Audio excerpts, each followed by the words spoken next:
Hey guys, it's your favorite Unc here. Go ahead and click that subscribe button below so you don't miss a single episode of Nightcap. That button right here. Come for the sports, stay for the stories. Drafting Bronny LeBron James Jr. Doesn't guarantee you his dad, LeBron James. Rich Paul has made an effort to play down the idea that LeBron James would be a package deal with his son, Bronny, this offseason. Exactly. Ryan Windhorst said Rich Paul has in recent months indicated behind the scenes that selecting Bronny James doesn't guarantee LeBron will sign with that team. Look. Please. Yeah, it does. Yeah, maybe in 2-3 years. No, absolutely not. LeBron doesn't want to play 2-3 more years. Yes, he does. LeBron has waited for this opportunity for his son to get drafted. Yes. And I think it's going to be a package deal wherever Bronny goes. You want to bet? Yeah. I mean, the writing is on the wall. No, it ain't. The writing is on the wall. They're writing in Mandarin Chinese, and I can't read that. Listen, LeBron James has played this long and had an illustrious career to continue his reign at the top until his son reached, because his dream as a father, training his son, would be to always, at one point, play with his son on an NBA team. Now, wherever that NBA team is that Bronny goes to, I guarantee you LeBron goes as well. Not this year, not next year. Whoa. I do believe that LeBron wants to play with his son. Just the mere fact of having your son in the NBA while you're still playing isn't a feat in and of itself. Now, to have a King Griffey Jr. situation where senior plays with junior. Right. But see, that was a special situation. If I'm not mistaken, I think the Rangers granted him his release so he could go play with the Mariners, so he could play with his son. I think the thing, and the difference is, Senior was not playing as well as LeBron Senior is playing in basketball. Right. So it was a lot easier. Right. Do I believe at some point in time before LeBron James will leave the NBA, he'll play with his son? Yes, I do. I just don't believe it's next year. I don't think it'll take that long. Obviously, LeBron is very strategic in all that he does. Yeah. Mav, the team, Rich Paul, they're all very strategic and methodical in everything that they do. I think we think a different way on how things would happen. Maybe LeBron doesn't want to play 2 or 3 more years just to be able to play with his son. And I think he has the power and the cachet to make it happen. How they're going to make it happen, we obviously don't know. They know, and they have a plan. The plan has been set in place for many, many of years. This is just not something that just happened. And I think the plan is going to play out that he's going to play with LeBron probably this year. I don't want to say guarantee. I think it's going to happen. But here's the thing: sooner than we think. See, here's the issue. Also, is just because is Bronny ready to play in the NBA? Just because you get drafted, he might have to go to the G League. Okay, that's a good one. That's a good one. So this is what I'm thinking. LeBron James, look, he's going to be involved with the coach. He's going to be involved with the Lakers with free agency.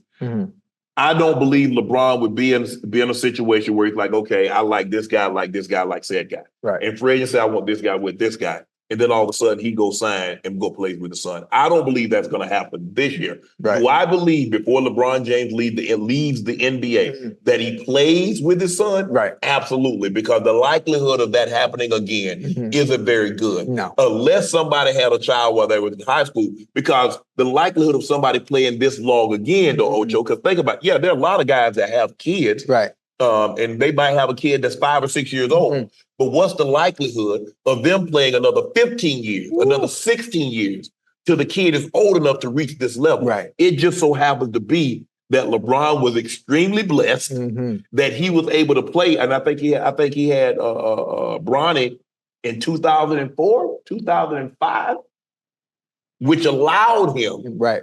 Because I think Bronny is like 19, 04. So you see?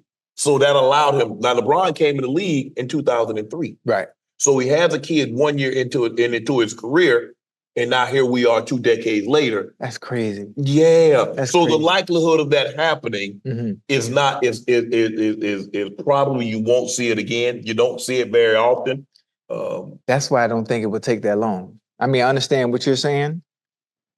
And I think if LeBron, because of, I'm not going to say favoritism in general, but because it's LeBron's son, I think certain things will be put in place to where it's accelerated a little bit more as opposed to him having to go to G League as far as development goes. I think he'll be on the NBA team. I think he'll be on the NBA squad. You think he gets drafted in the first round? From my understanding, based on what's coming out of college, I believe so. Okay. I believe so. Yeah. For the simple fact that I think behind closed doors, there might be rumblings that wherever Bronny goes, there's a chance LeBron comes there as well. And then you know what happens if you get even a 39-year-old LeBron on your team? You know what it does for not just your city, not just for your franchise, but to me, it damn near puts you in contention, even though he's not the same LeBron of old. Right. I just don't see it happening. You look at LeBron numbers, he was 25, 7 rebounds, 8 assists, playing at an extremely high level. Right. And I just don't see him leaving the Lakers. Now, do I see him leaving the Lakers? Now, the question is, I believe he's going to opt out of that contract. Does he sign a 2+1, 2 years for an option for a third?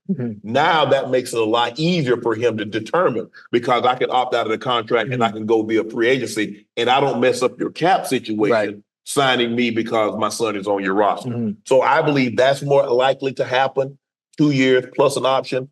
Because I think LeBron believes in his heart of hearts that he said it, I can play as long as I want to, as long as my mind, as long as my body is healthy. Knock on wood, his body stays healthy. He seems really engaged. He loves the game of basketball. He loves everything about it. He loved the prep work. He loved the meeting. He loved the shoot around. He loved being around the guys. And obviously he loves the game. And so that goes in because you always gonna love the game. But the question is, can your body hold up in your mind? The meetings drove me away. I didn't want to meet anymore. I got tired. I had heard out. I mean, for him to still enjoy it like that, being in meetings, how many coverages, how many times you can run the pin down or a flare or one high or all that other stuff? He's heard it all. He knows it. And he still gets excited to get up and to do it over and over and over and over again. So that's what makes you great. Yeah. Bronny looked good today. He played really, I saw him. I think he went like a whole minute. I think they said he was 19 or 25 from the three. From three, yeah. I saw he had a 40 and a half inch vertical. It was pretty impressive. It was pretty impressive. Wait, 40, what was the vertical again? 40 and a half. But they do running jump. They don't do it like the NFL. Standing? Yeah, we're NFL standing jump. Yeah. The NBA, they allow you to get running jump. So what was your vertical, you think?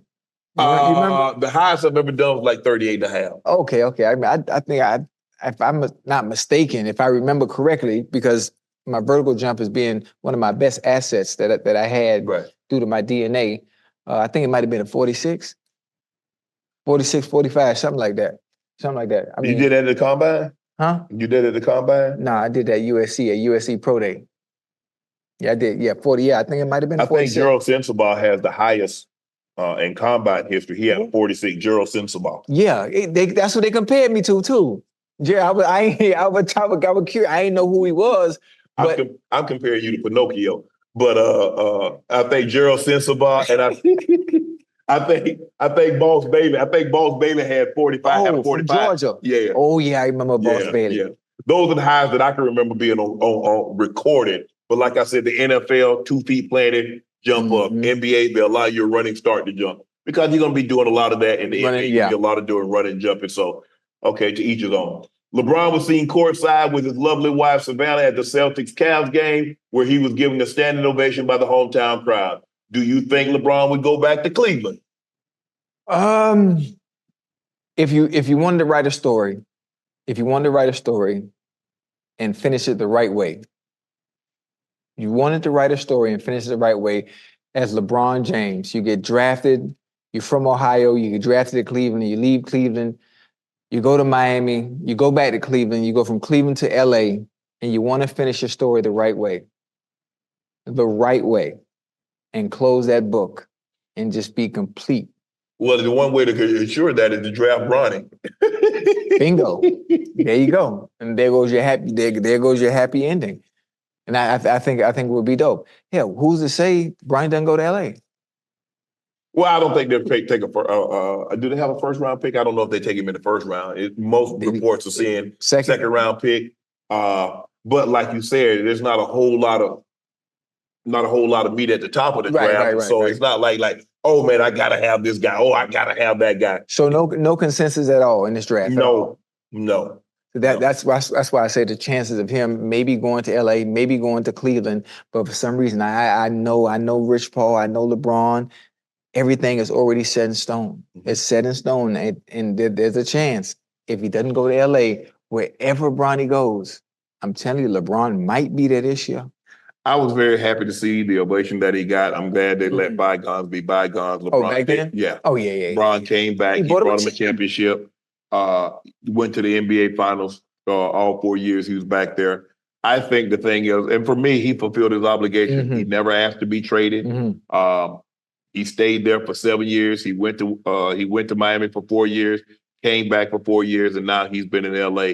And so I don't think anybody can be upset with LeBron. I don't think Miami can be upset with it because he did bring 2 titles in 4 years. I don't think LA can be upset with it because what's the likelihood? Because think about, they hadn't won a title. They hadn't even been to the Western Conference Finals since Kobe last won the title in 2010, 2011. So 2010, because 2011, they got swept in the first round by Dallas. People don't realize that they swept Lakers, who were the defending champs in the first round. Yep, with Dirk, Jason Kidd, all those guys are Tyson Chandler. I think Sean Marion was on that squad. So the likelihood, and everybody's like, oh, LeBron this, LeBron that. But you got to think about where you were before LeBron got there. Yeah.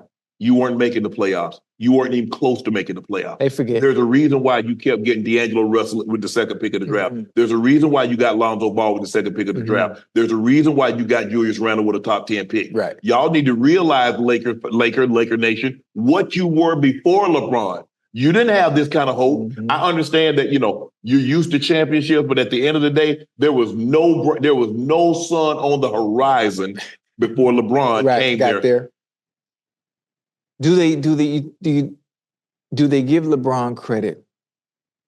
No. For the chip that he did bring? That didn't count? LeBron is never going to look. LeBron brought 2 chips, but he's never been loved in Miami like D Wade. It's different. You're right. It's different. Kevin Durant goes to Golden State. He wins them 2 titles. He helps win them 2 titles. He's a 2-time Finals MVP. But they didn't draft him. Miami drafted D Wade. The Golden State Warriors drafted Steph. They drafted Clay. They drafted Draymond.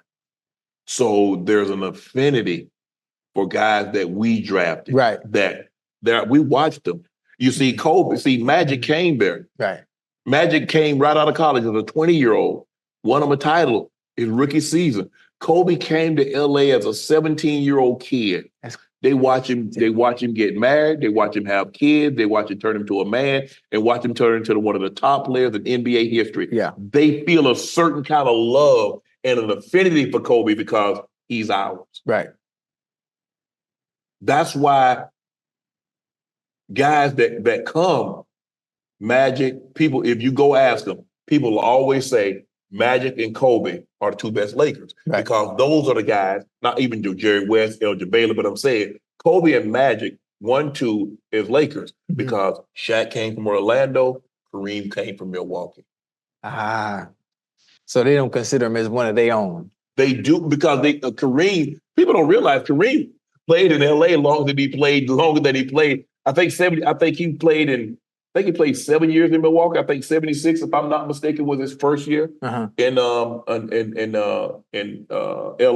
If I'm not mistaken, I think it was 76. Might have been 75. Because he won like 2 MVPs as soon as he got there, and then won a third one in the 79-80 season. But that's just the way it is. Sometimes it's like that in basketball. We appreciate what you've done, but it ain't the same. Kobe, man, and Magic, and James Worthy, those are the guys that were like, they're ours. We watched them come and go.